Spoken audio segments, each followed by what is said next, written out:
बच्चों, अब हम आपको भौतिक विज्ञान के जो है नए लेसन की शुरुआत कर रहे हैं। हमारे लेसन का नाम जो है, अगर हम देखें तो यहाँ पे गतिमान आवेश एवं क्या है, चुंबकीय क्षेत्र, है ना। तो आवेश के बारे में आप जानते ही हैं कि आवेश को बच्चों किससे प्रदर्शित किया जाता है, Q से, और इसका मात्रक क्या होता है, कूलाम होता है। क्या होता है, कूलाम होता है। और कहीं कहीं आप लोग देखोगे तो कैपिटल Q का भी प्रयोग किया जाता है। तो आप सोचोगे कि आवेश कैसे गतिमान है, तो मैं आपको बताऊं कि आप जानते हैं आवेशित कण इलेक्ट्रॉन के बारे में, प्रोटॉन के बारे में, इस पे इकाई धनावेश होता है, और अल्फा कण जिसपे क्या है, 2 इकाई क्या होता है, धनावेश होता है। तो यह जब कण आवेशित जो है कि चुंबकीय क्षेत्र में गतिमान होते हैं, है ना, उनके बारे में हमें पढ़ना है। और फिर जो है कि चुंबकीय क्षेत्र की अवधारणा के बारे में भी समझना है। तो चुंबकीय क्षेत्र के बारे में आपको जो है कि एक चीज पढ़ाया गया, हाई स्कूल में भी बताया गया है कि जब किसी चालक तार में जो है विद्युत धारा प्रवाहित होती है तो उसके चारों तरफ एक चुंबकीय क्षेत्र जो है उत्पन्न हो जाता है। तो विद्युत धारा प्रवाहित होती है, तो विद्युत धारा किससे प्रवाहित होती है, आवेश प्रवाह की दर को हम क्या कहते हैं, विद्युत धारा कहते हैं। आवेश प्रवाह की दर, प्रवाह होने का मतलब क्या है, आपने पानी प्रवाहित होते हुए देखा होगा, तो प्रवाहित पानी का मतलब ये नहीं है कि स्थिर, वह गतिशील होता है। जो पानी गतिशील हो उसे ही आप कह सकते हैं कि ये प्रवाहित हो रहा है, इसमें मोबिलिटी है, गतिशीलता है। तो मेरे कहने का अर्थ यह है कि आप जो है शब्दों के जाल को समझने का प्रयास करें कि शब्द क्या कह रहा है, कि आवेश है अगर कोई, जैसे इलेक्ट्रॉन, प्रोटॉन और क्या है, न्यूट्रॉन, यह जो है अगर गतिमान हो जाए, गतिशील हो जाए चुंबकीय क्षेत्र में, है ना, तो उनके बारे में सोचना है। और पीछे हमने आपको बताया है कि आपने पढ़ा है सन 1820 में ऑरस्टेड नामक वैज्ञानिक ने इस बात की जो है कि कहने का मतलब है कि इस बात को पता किया और इसकी खोज भी की कि जब किसी चालक तार में विद्युत धारा प्रवाहित हो, अर्थात आवेश प्रवाहित हो, तो उसके चारों तरफ क्या उत्पन्न हो जाता है, एक चुंबकीय क्षेत्र उत्पन्न हो जाता है। तो सबसे पहले आप लोग जो है चुंबक देखे ही होंगे, और चुंबक जो है लोहे की बनी छोटी छोटी वस्तुओं को अपनी ओर क्या करता है, आकर्षित करता है। तो आकर्षित करने का गुण होता है। उसी तरह से बच्चों एक जो है कंपास सुई होती है ना, कंपास सुई इस तरह से रहती है डिब्बे में बंद, और इसमें जो है यह एरो की तरह बनी हुई एक क्या होती है, सुई होती है, बीच में टंगी रहती है। अगर इसकी जो विशेषता होती है कि अगर हम इसको रखें तो सदैव यह किधर, नॉर्थ और क्या है, साउथ डायमेंशन में, उत्तर और दक्षिण दिशा में जो है ये क्या ठहरती है, यह उत्तर पूर्व में जो है, उत्तर दक्षिण में ठहरती है, पूर्व और पश्चिम में यह कभी भी ठहरती नहीं है। इसके बारे में हम चर्चा करेंगे। तो चुंबकीय क्षेत्र जो है आगे चर्चा करेंगे। चुंबकीय क्षेत्र किसे कहते हैं, इससे हम आपको पहले अवगत कराना चाहते हैं। तो जैसे हम कोई चुंबक यहाँ रख लें, ठीक ना, तो चुंबक में आप जानते हैं 2 पोल होते हैं, नॉर्थ और क्या है, साउथ। तो इसका चुंबकीय क्षेत्र कहाँ तक है, इस बात की जो है कि हम गणना कैसे करेंगे, इसको समझने वाली बात है। हम कैसे जानेंगे कि इसकी परिसीमा क्या है, इसका दायरा कितना है, बाउंड्री वॉल क्या है, अर्थात यह कहाँ तक की चीजों को अपनी ओर आकर्षित कर सकता है, अर्थात इसका चुंबकीय क्षेत्र कहाँ तक फैला हुआ है। तो मैं आप लोगों को जो है एक चीज बताना जरूरी समझता हूँ कि देखिए चुंबक के द्वारा उत्पन्न जो चुंबकीय क्षेत्र होता है ना, चाहे वो विद्युत धारा के प्रभाव से ही क्यों न उत्पन्न हुआ हो, चुंबकीय क्षेत्र अगर है तो वह सराउंडिंग्स होता है, मान क्या है, चारों तरफ होता है। एक तरफ वन साइडेड नहीं होता है कि हाँ चुंबक के लेफ्ट में होगा, राइट में होगा, मिडिल में होगा, ऐसी बात नहीं है। मैं आपको बताऊं कि हमेशा यह कॉन्सेप्ट आप दिमाग में रखिएगा बच्चों कि जैसे कोई चुंबक है तो उसके चारों ओर जो है कि चुंबकीय क्षेत्र होता है, न कि वन साइडेड या किसी डायमेंशन विशेष में नहीं। तो आखिर इसकी जो है कि आप जो है कि कैसे उसकी परिसीमा तय करेंगे, कैसे सोचेंगे कि हाँ वास्तव में जो है कि एक चुंबक हमने यहाँ रख दिया तो इसका चुंबकीय क्षेत्र कहाँ तक फैला हुआ है। इसकी जो है जानकारी हम करते हैं किससे, चुंबकीय सुई से, है ना। तो जब हम चुंबकीय सुई को लेकर किसी चुंबक के समीप जाते हैं तो चुंबकीय सुई पर एक क्या लगता है, बलाघूर्ण कार्य करता है ना। हमेशा दिमाग में रखिएगा कि जब किसी चुंबक को अगर हम चुंबक के समीप लेके जाएं या चुंबकीय सुई को किसी चुंबक के चुंबकीय क्षेत्र में जो है लेकर जाएं, उस पर एक बलाघूर्ण कार्य करता है। ये बलाघूर्ण तभी तक कार्य करता है जब चुंबकीय सुई आपकी जो है चुंबकीय क्षेत्र में स्थित रहेगी। जो ही चुंबकीय सुई जो है चुंबकीय क्षेत्र से बाहर होगी उस पर कोई बलाघूर्ण कार्य नहीं करेगा। यह बात हमेशा आप दिमाग में रखिएगा।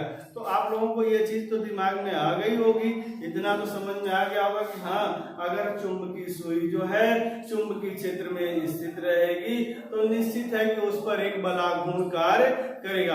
उस बलाघूर्ण के प्रभाव से चुंबकीय सुई जो है एक निश्चित दिशा में क्या होती है, ठहरती है। अर्थात नॉर्थ साउथ में भी ठहर सकती है, ईस्ट वेस्ट में भी ठहर सकती है, या किसी एंगल पे भी वो जो है ठहर सकती है। किसके कारण, चुंबकीय क्षेत्र के प्रभाव के कारण। तो हमने यहाँ परिभाषा लिखा भी है और आप जो है इसको समझने का, कहने का मतलब प्रयास करिएगा, लर्न करिएगा कि किसी चुंबक के चारों ओर का वह क्षेत्र जिसके अंतर्गत स्थित चुंबकीय सुई पर एक बलाघूर्ण कार्य करता है, जिसके कारण चुंबकीय सुई एक निश्चित दिशा में क्या होती है, ठहरती है, उसे हम क्या कहते हैं, चुंबकीय क्षेत्र कहते हैं। तो चुंबकीय क्षेत्र की बात तो और भी आगे जो है चलकर होगी ही, जब चुंबक का जो है कि अध्ययन हम लोग करेंगे अगले अध्याय में, आगे चल के लेसन हमारा आएगा।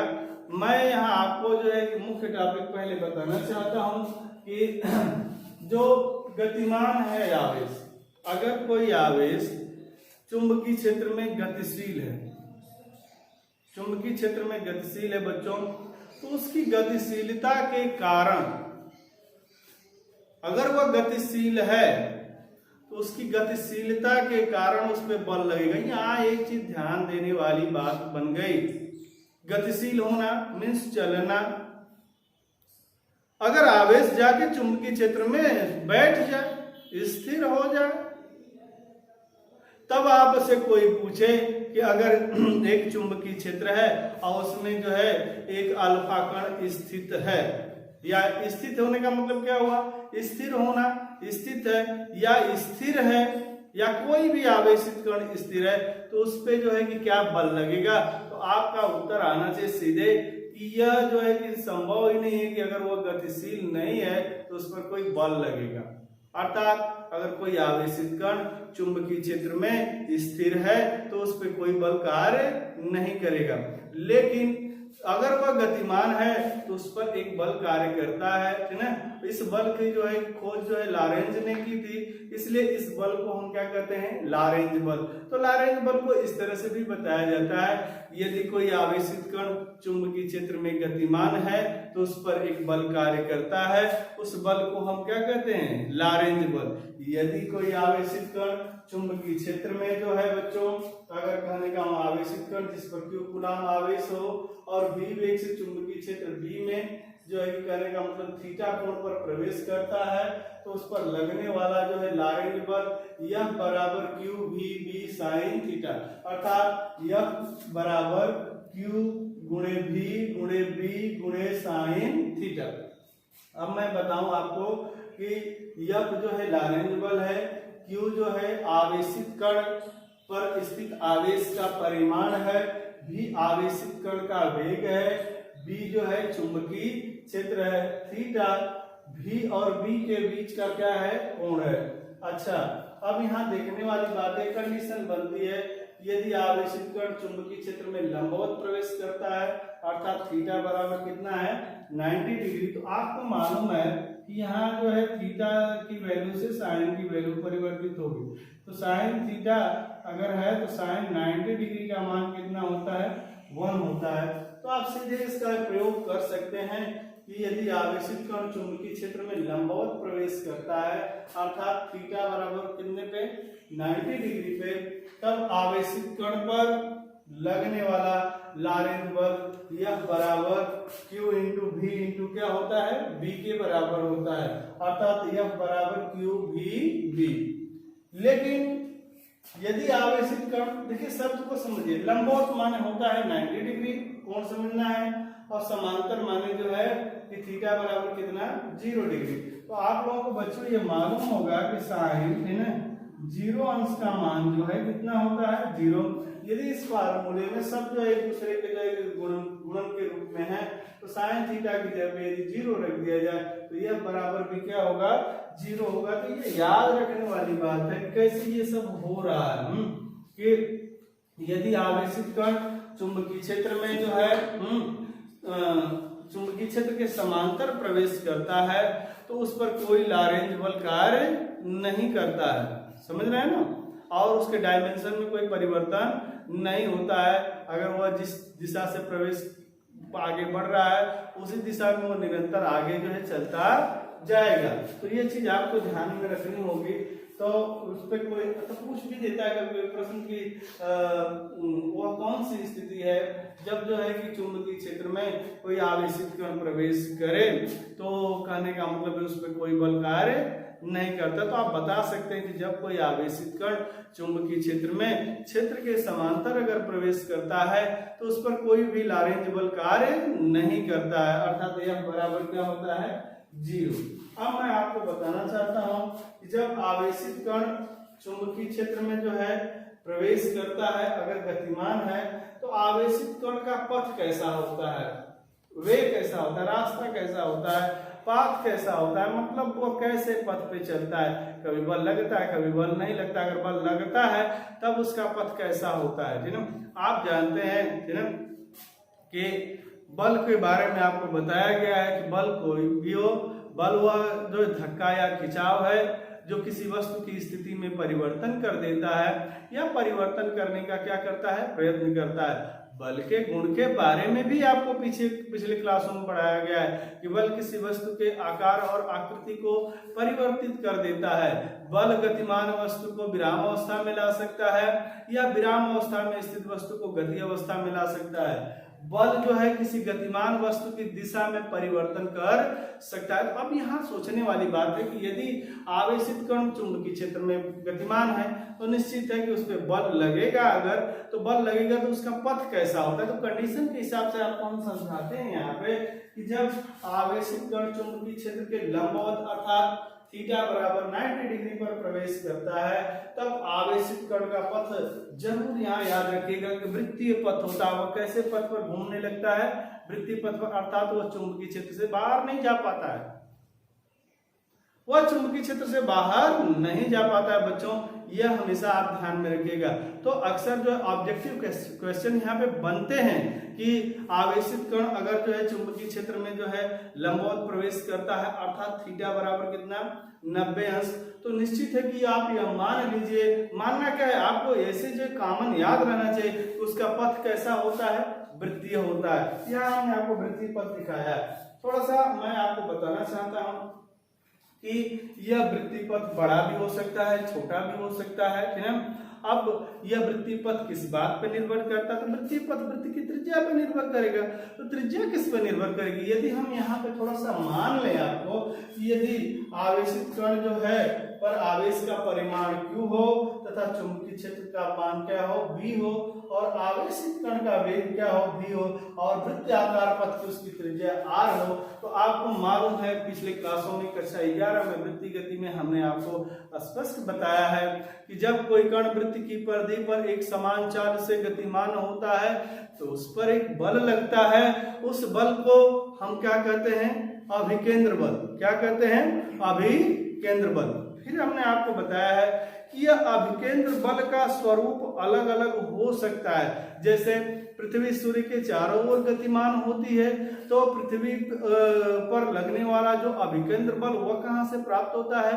पृथ्वी और सूर्य के बीच लगने वाले गुरुत्वाकर्षण बल से। फिर हमने आपको रसायन विज्ञान में भी, फिजिक्स में भी चर्चा होती रहती है कि इलेक्ट्रॉन नाभिक के चारों ओर गतिमान रहते हैं, है ना। तो नाभिक पे हमारे कैसा आवेश होता है? धन आवेश होता है। और इलेक्ट्रॉन पर कैसा आवेश होता है? ऋण आवेश।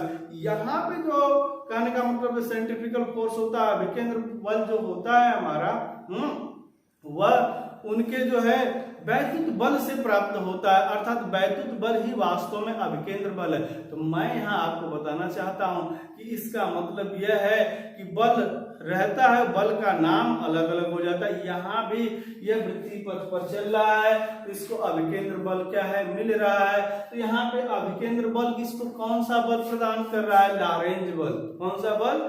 लॉरेंज बल। तो आप यहाँ कह सकते हैं कि आवेशित कण पर लगने वाला लॉरेंज बल बराबर क्या होगा? अभिकेंद्र बल। मैं आपको यहाँ एक चीज और बताना चाहता हूँ कि जैसे अभी हमने बताया लंबवत प्रवेश करता है, तो क्यू भी बी बराबर अभिकेंद्र बल, अगर यम द्रव्यमान का कण है तो यम भी स्क्वायर बाय क्या होगा? आर। यहाँ से एक भी रिमूव होगा, माने कैंसिल होगा, निरस्त हो जाएगा। तो क्यू बी बराबर यम भी अपान क्या है? आर। अर्थात आर बराबर एम बी बटा में क्या है? Q B. अर्थात वृत्त की त्रिज्या, उसके वृत्ताकार पथ की त्रिज्या कितनी होगी? यदि हमको आवेशित कण का द्रव्यमान मालूम हो, वेग मालूम हो और आवेशित कण पर स्थित आवेश का परिमाण और चुंबकीय क्षेत्र का मान मालूम हो, इस फार्मूले की सहायता से बच्चों हम बड़े आसानी से ये पता कर सकते हैं कि वास्तव में जो है कि अगर कोई आवेशित कण है तो उसके वृत्ताकार पथ की त्रिज्या कितनी होगी। क्या सभी आवेशित कणों की वृत्ताकार पथ की त्रिज्या समान होगी, या कहने का मतलब क्या आवेशित कण का वेग कम और ज्यादा कर दे तो क्या वृत्ताकार पथ की त्रिज्या जो है कि प्रभावित होगी? बिल्कुल होगी। आप जान जाइए कि अलग अलग आवेशित कणों पर आवेश का परिमाण अलग अलग होता है, इसलिए उनके वृत्ताकार की पथ की त्रिज्या भी अलग होगी। वेलोसिटी में यदि परिवर्तन कर दिया जाए तो निश्चित है कि उनकी वृत्ताकार पथ की त्रिज्या में परिवर्तन होगा। यदि चुंबकीय क्षेत्र में परिवर्तन कर दिया जाए तो निश्चित है कि कहने का मतलब यह है कि उसके वृत्ताकार पथ की त्रिज्या क्या हो जाएगी? परिवर्तित हो जाएगी। तो मैं इस सूत्र को फिर से समझाना चाहता हूं कि आर है क्या? वृत्ताकार पथ की त्रिज्या है। यम जो है आवेशित कण का द्रव्यमान। देखिए मैं यहाँ आपको रोकना चाहता हूँ, रोकना इसलिए कि आप जो है कि फाइनल ईयर के स्टूडेंट हैं, आप किसी फार्मूले के प्रयुक्त संकेतों को जो न समझ पाए, ऐसे तो मैं बताऊं कि छोटे बच्चे भी देख के बता सकते कि यह आर है या एम है या बी है या क्यू है, क्या है? बी है। जब आप भी वही आंसर जो है कि हम पुटअप करते हैं तो बड़ी शर्मिंदगी महसूस होती है। तो आप लोग जो है कि प्रयुक्त संकेतों का खूब अर्थ समझिए, बहुत सारे अर्थ आप संकेतों का समझते हैं। उसी तरह से यहाँ भी जो है कि आप फिजिक्स में किसी चीज को पर्टिकुलर बताया जाता है तो जब उसके नजदीक समझने का प्रयास करेंगे तो चीजें और भी आसान हो जाती है बच्चों। तो आर बराबर एम भी बटा में क्यू बी, अर्थात आर जो है वृत्ताकार पथ की त्रिज्या है, एम जो है आवेशित कण का द्रव्यमान है, v जो है आवेशित कण का वेग है या वेग का परिमाण करें यहाँ पे, q जो है आवेशित कण पर स्थित आवेश का परिमाण है। अर्थात यहाँ धनात्मक रहेगा तब भी जो है कोई चिन्ह नहीं देना है आवेश पे, और ऋणात्मक रहेगा तब भी। अब b जो है बच्चों चुंबकीय क्षेत्र का मान है, परिमाण है। अगर हम यहाँ पर रख दें तो वृत्ताकार पथ की त्रिज्या हमें मालूम होगी। दूसरी कंडीशन है कि जब आवेशित कण हमारा चुंबकीय क्षेत्र में क्षेत्र के समांतर अगर प्रवेश करता अर्थात थीटा बराबर 0 डिग्री, तो ऊपर हमने आपको बताया ही कि कहने का मतलब इस पे कोई बल कार्य नहीं करता। जब कोई बल ही कार्य नहीं करता है तो इसका रास्ता कैसा होगा? ऋजु रेखी, अर्थात सीधा निकल जाएगा। ये बिल्कुल सीधा अगर जिस तरह से प्रवेश कर रहा है दाएं होगा ना बाएं होगा ना ऊपर होगा ना नीचे होगा। लेकिन यदि आवेशित कण जो है चुंबकीय क्षेत्र में तिरछा प्रवेश करता है अर्थात theta not equal to 90 degree, theta not equal to 0 degree, तब आवेशित कण का पथ जो है कुंडलिनी की तरह होता है, हेलिक्स की तरह। हेलिक्स जो है हमारे कमर के पास की संरचना होती है, यह हेलिक्स की संरचना है। इस तरह से इसके वृत्ताकार पथ की त्रिज्या होती यह मतलब हेलिक्स पथ जो अपना लेता है कुंडलिनी की तरह होती है। तो अब वीडियो जो है कि आपको जाएंगे डेली और आप लोग जो है इससे अध्ययन करिए और जो है नोट